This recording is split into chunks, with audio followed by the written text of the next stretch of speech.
கிறிஸ்துவுக்குள்ள அருமையானவர்களே, அப்போஸ்தலனாகிய பவுல் கொரிந்தியருக்கு எழுதின 2ஆம் நிருபம் 2ஆம் அதிகாரம் 16வது வசனத்திலே இவ்விதமாக சொல்லப்பட்டிருக்கிறதை நாம் பார்க்கிறோம். கெட்டு போகிறவர்களுக்குள்ளே மரணத்துக்கு ஏதுவான மரண வாசனையாகவும், ரட்சிக்கப்படுகிறவர்களுக்குள்ளே ஜீவனுக்கு ஏதுவான ஜீவ வாசனையாகவும் இருக்கிறோம். இவைகளை நடப்பிக்கிறதற்கு எவன் தகுதியானவன்? கெட்டு போகிறவர்களுக்குள் மரணத்துக்கு ஏதுவான மரண வாசனை, ரட்சிக்கப்படுகிறவர்களுக்கு ஜீவனுக்கு ஏதுவான ஜீவ வாசனை. இங்கே அப்போஸ்தலனாகிய பவுல் ஒரு வாசனையை குறித்து சாட்சி கொடுக்கிறார். அது மரண வாசனை என்றும் ஜீவ வாசனை என்றும் சாட்சியிடப்பட்டிருக்கிறது. 2 தன்மையிலான இந்த வாசனையை குறித்து இங்கே சாட்சி கொடுக்கிறார். இந்த சாட்சி கொடுக்கக்கூடிய இந்த வாசனையானது ரட்சிக்கப்படுகிறவர்களுக்கு ஜீவ வாசனையாகவும், கெட்டு போகிறவர்களுக்கு மரண வாசனையாகவும் காணப்படும் என்று சாட்சி கொடுக்கிறார். முதலாவதாக வாசனையை நாம் அறிய வேண்டும் என்றால் வாசனையை முகரக்கூடிய ஒரு தன்மை உள்ளவர்களாக காணப்பட வேண்டும். வாசனையை முகரக்கூடிய தன்மை கொண்டவனே வாசனை இன்னதென்று அறிந்தவனாக காணப்படுவான். 2 தன்மையிலான வாசனை இங்கே வேறு விரிக்கப்படுகிறது. ஒன்று மரணத்துக்குரிய வாசனை என்றும் மற்றொன்று ஜீவனுக்குரிய வாசனை என்றும் சாட்சியிடப்பட்டிருக்கிறது. இந்த 2 தன்மையிலான வாசனையை அறிந்து கொண்டவன் நித்திய ஜீவனுக்கு ஏதுவான கிரியைகளை செய்கிறவனாக காணப்படுகிறான். இந்த வாசனையை அறிந்து கொள்ளக்கூடிய கிருபை பெற்றவனாக சாட்சியிடப்படுகிறவன் அப்போஸ்தலனாகிய பவுல். இங்கே அவன் ஜீவனுக்குரிய மார்க்கம் இன்னதென்று அறிந்தவனாக சாட்சியிடப்படுகிறான். ஜீவனுக்குரிய வாசனை இன்னதென்று அறிந்தவனாக சாட்சியிடப்படுகிறான்.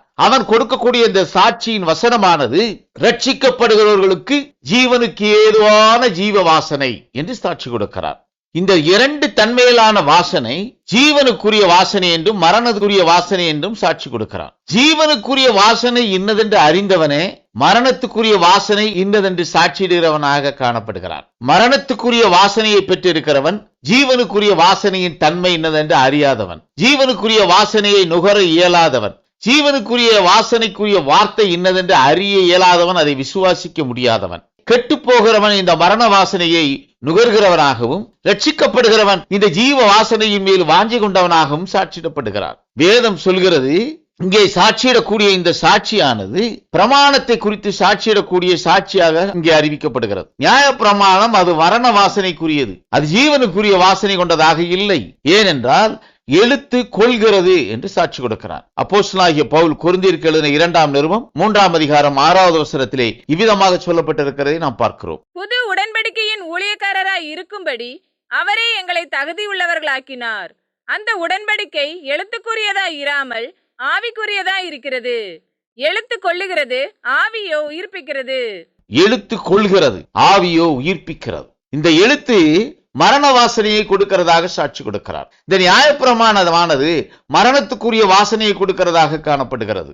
ஏனென்றால் ஜீவனுக்குரிய வாசனை இன்னதென்று அறிந்தவன் அப்போஸ்தலனாகிய பவுல். ஜீவனுக்குரிய வாசனை இன்னதென்று அறிந்தபடியினால் அவன் மரணத்துக்குரிய வாசனையை குறித்து சாட்சி கொடுக்கிறார். நியாயப்பிரமாணம் மரணத்துக்குரிய வாசனையாக இருக்கிறது, எழுத்தானது கொள்ளுகிறதாக இருக்கிறது, ஆவியோ உயிர்ப்பிக்கிறது என்று சாட்சி கொடுக்கிறார். இந்த எழுத்து நியாயப்பிரமாணத்தை குறித்து சொல்லப்பட்டிருக்கிறது. நியாயப்பிரமாணம் மரணத்தை கொடுக்கக்கூடிய ஒரு பிரமாணம். நியாயப்பிரமாணத்தின் கிரியை ஒரு மனிதனை நீதிமான் ஆக்காது என்று வேதம் சாட்சி கொடுக்கிறது. நீதிமான் ஆக்காத ஒரு கிரியை அது மரணத்தை கொடுக்கக்கூடிய மரண வாசனை. அந்த மரண வாசனை நியாயப்பிரமாணம் தன்னகத்தை கொண்டிருக்கிற வாசனையாக சாட்சியிடப்பட்டிருக்கிறது.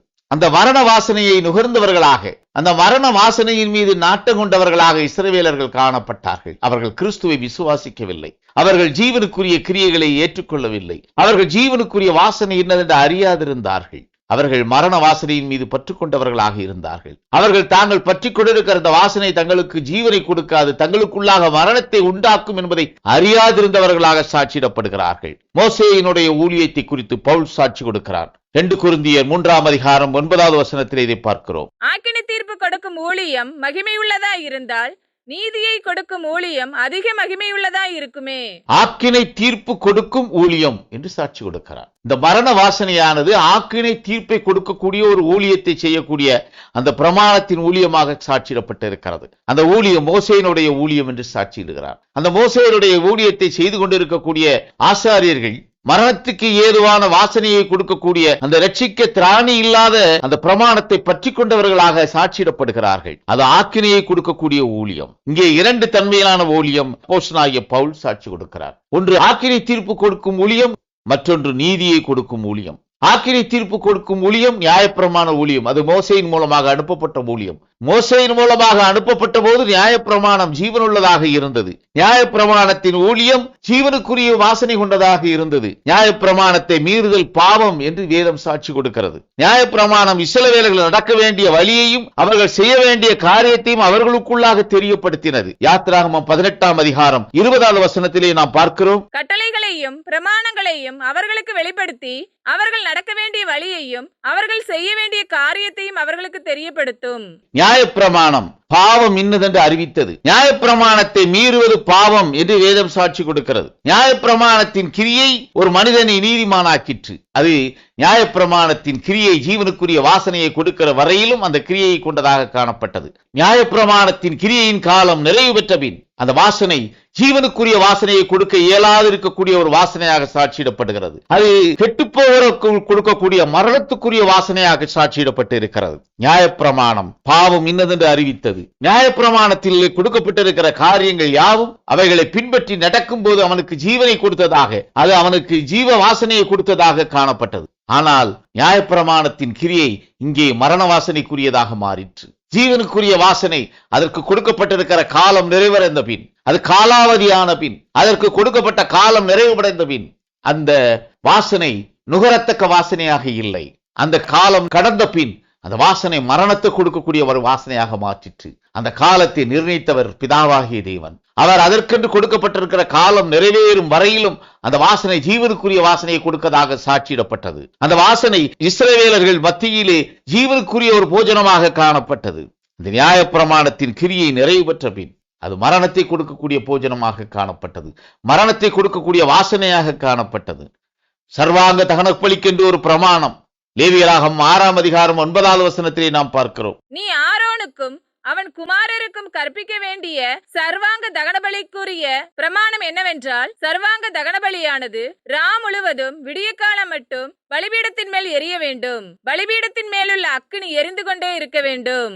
மேலும் அநேக பலிகளுக்கு மோசேயின் பிரமாணம் சாட்சி கொடுக்கிறது. அந்த பிரமாணத்தை பின்பற்றி நடந்த இஸ்ரவேலர்களுக்கு அந்த பலிகளை செய்யும் பொழுது அது ஜீவனுக்குரிய வாசனையாக அவர்களிடத்திலே வெளிப்பட்டது. அவர்களிடத்திலே இருந்த மரணத்துக்குரிய தன்மை நீங்கக்கூடியதாக காணப்பட்டது. சர்வாங்க தகன பலிக்கென்று ஒரு பிரமாணமும், போஜன பலிக்கென்று ஒரு பிரமாணமும், பாவ நிவாரண பலிக்கென்று ஒரு பிரமாணமும், குற்ற நிவாரண பலிக்கென்று ஒரு பிரமாணமும், சமாதான பலிக்கென்று ஒரு பிரமாணமும், நசரேயன் பின்பற்றக்கூடிய நசரேயனுக்குரிய பிரமாணமாக ஒரு பிரமாணமாகவும், அறியாமையினால் செய்த பாவத்தில் இருந்து விடுபடும் பொருட்டாக அதற்கென்று ஒரு பலியாக செலுத்தும் பொருட்டாக அதற்கு ஒரு பிரமாணமாக சாட்சியிடப்பட்டது. இங்கே அநேக பிரமாணங்கள் பலியிடும் பொருட்டு சாட்சியாக கொடுக்கப்பட்டது. அது அங்கே ஜீவனுக்குரிய வாசனையை கொடுக்கக்கூடியதாக இருந்தது. அந்த வாசனையை நுகரக்கூடிய இஸ்ரவேலன் தான் ஜீவனை பெற்றவனாக காணப்பட்டான். ஆனால் அது தனக்கென்று கொடுக்கப்பட்டிருக்கிற கிரியைக்குரிய காலம் நிறைவடைந்த பின் அந்த ஜீவனுக்குரிய வாசனை ஜீவனை இழந்ததாகிவிட்டது. ஜீவனை இழந்த அந்த வாசனை மரணத்தை கொடுக்கக்கூடிய வாசனை ஆயிற்று.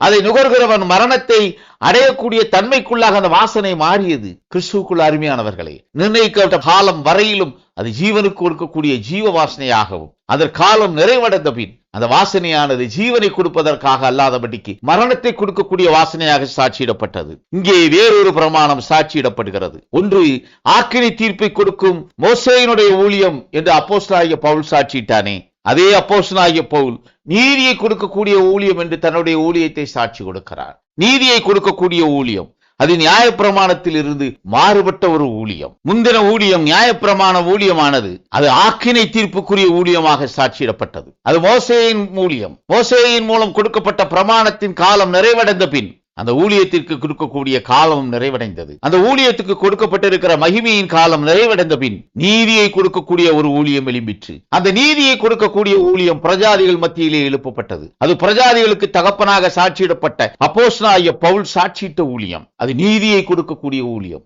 வேதம் சாட்சி கொடுக்கிறது, விசுவாசமே நீதி என்று. இந்த நீதியை கொடுக்கக்கூடிய ஊழியமானது நியாயப்பிரமாணத்தின் கிரியைகளினால் அல்ல, விசுவாசத்தின் மூலம் கொடுக்கப்படக்கூடிய கிரியைகளுக்கு கொடுக்கக்கூடிய பலன், அந்த நீதிக்கு என்று கொடுக்கக்கூடிய பலன், அது விசுவாசமே நீதியாக சாட்சியிடப்பட்டிருக்கிறதே. அந்த நீதிக்குரிய ஊழியமாக அப்போஸ்தலனாகிய பவுல் சாட்சியிடக்கூடிய சாட்சியின் ஊழியம் அமைந்தது. விசுவாசமே நீதி. இங்கே முந்தின பிரமாணம் நியாயப்பிரமாணம் ஆயிற்று. இங்கே பிந்தின பிரமாணமானது இந்த நீதிக்குரிய ஊழியமானது விசுவாச பிரமாணத்தின் மூலமாக ஏற்படுத்தப்பட்டது. அது விசுவாச விசுவாசத்தின் மூலமாக ஏற்படுத்தப்பட்ட புதிய பிரமாணமாக சாட்சியிடப்பட்டது. கிறிஸ்து சாட்சியிட்டார், நானே அவர் என்று விசுவாசியாவிட்டால் உங்கள் பாவங்களிலே சாவீர்கள் என்று. அவரை விசுவாசிக்கிறவன் மரித்தாலும் பிழைப்பான் என்று வேதம் சாட்சி கொடுக்கிறது. அவன் ஆக்கினைக்கென்று தீர்க்கப்படக்கூடிய நிலையிலிருந்து மாறி ஜீவனுக்குரியவனாக மாறக்கூடிய தன்மை இங்கே சாட்சியிடப்பட்டது. புதிய பிரமாணம் அது விசுவாச பிரமாணம். புதிய பிரமாணம் அது கிறிஸ்துவின் பிரமாணம். இங்கே கிறிஸ்துவின் பிரமாணமானது ஜீவ வாசனையை கொடுக்கக்கூடிய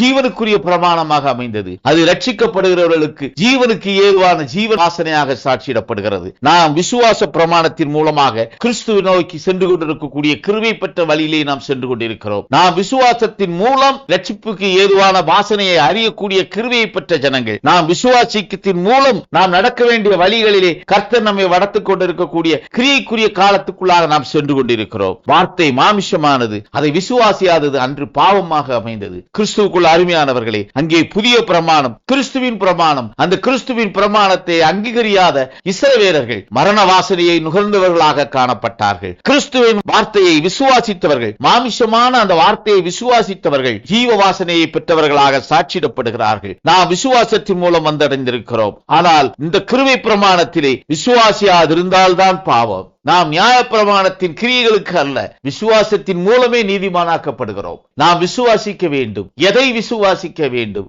எதைகளை விசுவாசிக்க வேண்டும்? கர்த்தர் எவைகளை விசுவாசிக்க சொல்லி சாட்சியிட சொல்லி தன்னுடைய தூதர்களை அனுப்புகிறாரோ அவர்களை விசுவாசிக்க வேண்டும். நாம் விசுவாச பிரமாணத்துக்குட்பட்ட ஜனம். நமக்குள்ளாக இருக்கக்கூடிய வாசனை ஜீவனுக்குரிய வாசனையா, மரணத்துக்குரிய வாசனையா? ஒவ்வொரு சபை காலத்திலும் கிறிஸ்து தன்னை விசுவாசிக்கும் பொருட்டாக தன்னை குறித்த சாட்சியை தன்னுடைய தூதர்களிடத்திலே சொல்லி அனுப்பினார். வெளிப்படுத்தின விசேஷம் 1 அதிகாரம் 20வது வசனத்திலே இதை குறித்து சொல்லப்பட்டிருக்கிறதை நாம் பார்க்கிறோம். என் வலது கரத்தில் நீ கண்ட 7 நட்சத்திரங்களின் ரகசியத்தையும் 7 பொன் குத்துவிளக்குகளின் ரகசியத்தையும் எழுது. அந்த 7 நட்சத்திரங்களும் 7 சபைகளின் தூதர்களாம். நீ கண்ட 7 குத்துவிளக்குகளும் 7 சபைகளாம். அவர் அனுப்பின அந்த தூதர்களை ஏற்றுக்கொண்டவர்கள், 7 சபைக்குரிய தூதர்களை விசுவாசித்தவர்கள், அவர்கள் ஜீவனுக்குரியவர்களாக ஜீவனுக்குரிய வாசனையை பெற்றவர்களாக சாட்சியிடப்படுகிறார்கள். கிறிஸ்து விசுவாசத்தின் மூலம் நம்மை ரட்சிக்க ஏதுவாக இருக்கிறார். கிறிஸ்து கிரியைகளில் அல்ல, விசுவாசத்தின் மூலம் நமக்கு கிருபையை கொடுத்திருக்கிறார். நாம் கிருபையை விசுவாசத்தின் மூலம் பெற்றிருக்கிறோம். அந்த கிருபையை நிறைவு பெறும் பொருட்டாக நாம் விசுவாசத்திலே பூரணம் உள்ளவர்களாக காணப்பட வேண்டும். அந்த பூரணத்தின் தன்மை எதை வெளிப்படுத்துகிறது? அவர் அனுப்புகிறவரை விசுவாசிப்பதே ஜீவனுக்கு ஏற்ற கிரியை என்று வேதம் சாட்சி கொடுக்கிறது. அவர் அனுப்புகிறவரை விசுவாசிப்பதே அந்த கிரியைக்குரிய காரணியாகும். நாம் அவர் அனுப்பிய தூதர்களை விசுவாசிக்கும் பொழுது, அவருடைய கரத்திலிருந்து அனுப்பப்பட்ட நட்சத்திரங்களை விசுவாசிக்கும் போது நாம் ஜீவ வாசனையை பெற்றவர்களாக, அதை அறியக்கூடிய தன்மை கொண்டவர்களாக காணப்படுவோம்.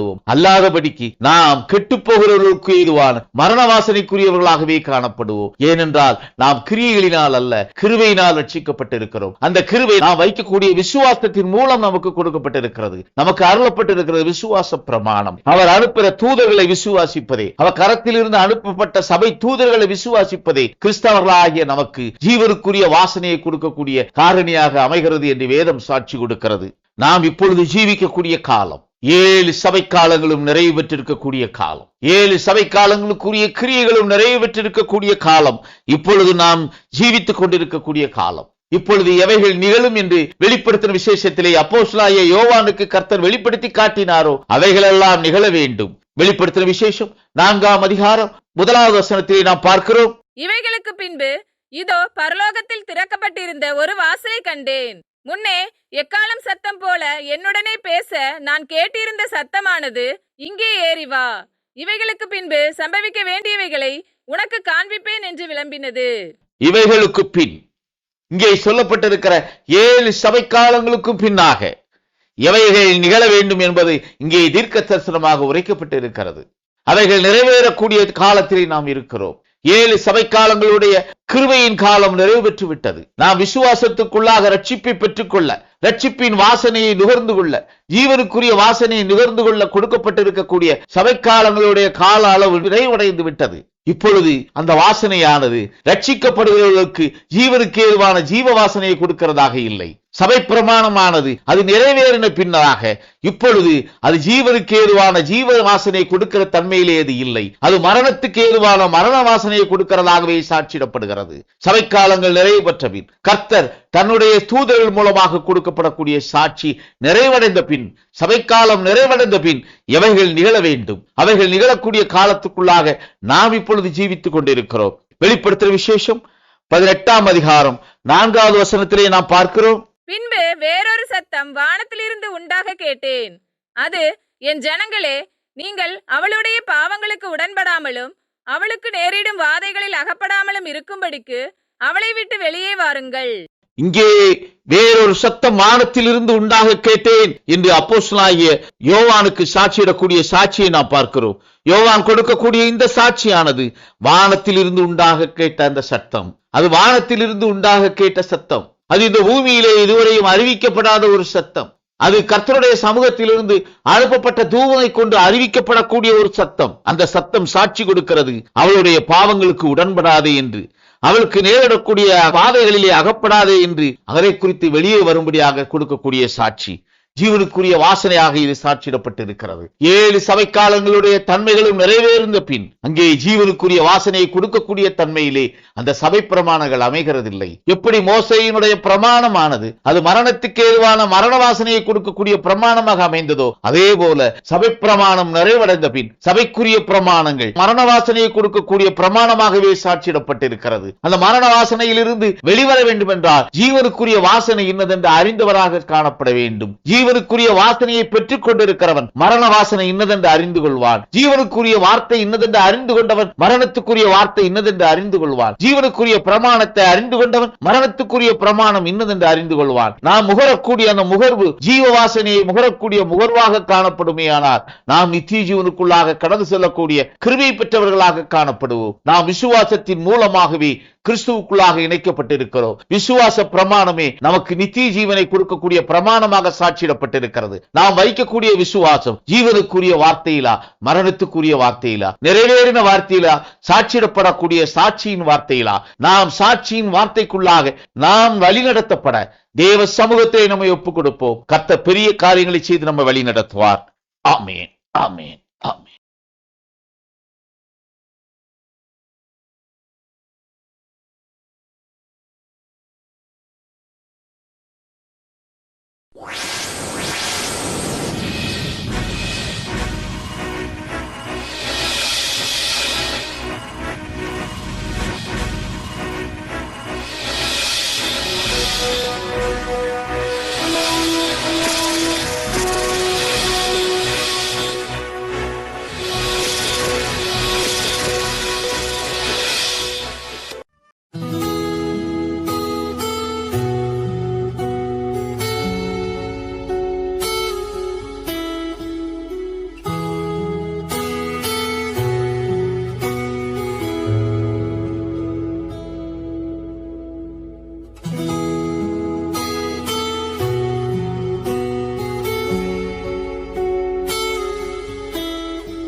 கிறிஸ்துவுக்குள் அருமையான பிள்ளைகளே, மத்தேயு எழுதின சுவிசேஷம் 13ஆம் அதிகாரம் 11வது வசனம். அவர்களுக்கு அவர் பிரதியுத்தரமாக, பரலோக ராஜ்யத்தின் ரகசியங்களை அறியும்படி உங்களுக்கு அருளப்பட்டது, அவர்களுக்கோ அருளப்படவில்லை. பரலோக ராஜ்யத்துக்குரிய ரகசியங்களை யார் அறியும்படி அருளப்பட்டிருக்கிறதோ அவர்கள் அதை அறிந்து கொள்கிறார்கள். எவர்களுக்கு அருளப்பட்டிருக்கிறதோ அவர்களுக்கு தவிர மற்றவர்களுக்கு அது நிச்சயம் இல்லை, அருளப்படவில்லை. இது பரலோக ராஜ்யத்திலே மறைக்கப்பட்டிருக்கிற ரகசியத்துக்குரிய காரணி. இப்படி ஒவ்வொரு காலத்திலும் கர்த்தர் ரகசியமாய் இருக்கிற அந்த ரகசியத்துக்குரிய காரணியை யாருக்கு வெளிப்படுத்த வேண்டுமோ அவர்களுக்கு வெளிப்படுத்துகிறார். அவர்களுக்குள் யார் விசுவாசிக்க வேண்டுமோ அவர்கள் விசுவாசித்தார்கள். அப்படி விசுவாசிக்கக்கூடிய அந்த தன்மையை பெற்றவர்கள், கிருபையை பெற்றவர்கள், அவர்கள் நித்திய ஜீவனை தோன்றிக் கொள்வார்கள். பரலோக ராஜ்யத்துக்குரிய ரகசியங்கள், பரலோக ராஜ்யத்திலே இருக்கக்கூடிய ரகசியங்கள், பரலோகத்துக்குரியவர்கள் அவர்களை அறிந்து கொள்வார்கள். யார் பரலோக ராஜ்யத்துக்குள்ளாக பிரவேசிக்க வேண்டும் என்று திட்டம் பண்ணியிருக்கிறதோ அவர்கள் அதன் பொருளை அறிந்து கொள்வார்கள். அவர்கள் அந்த ரகசியம் இன்னதென்று அறிந்து கொள்வார்கள். அவர்களுக்கே அந்த ரகசியம் இன்னதென்று அறியக்கூடிய கிருபை கிடைத்திருக்கிறது. மற்றவர்களுக்கு அது அறிவிக்கப்பட்டாலும் அதை ஏற்றுக்கொள்ள இயலாதிருக்கக்கூடிய ஒரு நிலையே காணப்படுகிறது. வெளிப்படுத்துகிற விசேஷம் 11ஆம் அதிகாரம் 6வது வசனம். அவர்கள் தீர்க்க தரிசனம் சொல்லி வருகிற நாட்களிலே மழை பெய்யாதபடிக்கு வானத்தை அடைக்க அவர்களுக்கு அதிகாரம் உண்டு. அவர்கள் தண்ணீர்களை இரத்தமாக மாற்றவும் தங்களுக்கு வேண்டும் போதெல்லாம் பூமியை சகலவித வாதைகளாலும் வாதிக்கவும் அவர்களுக்கு அதிகாரம் உண்டு.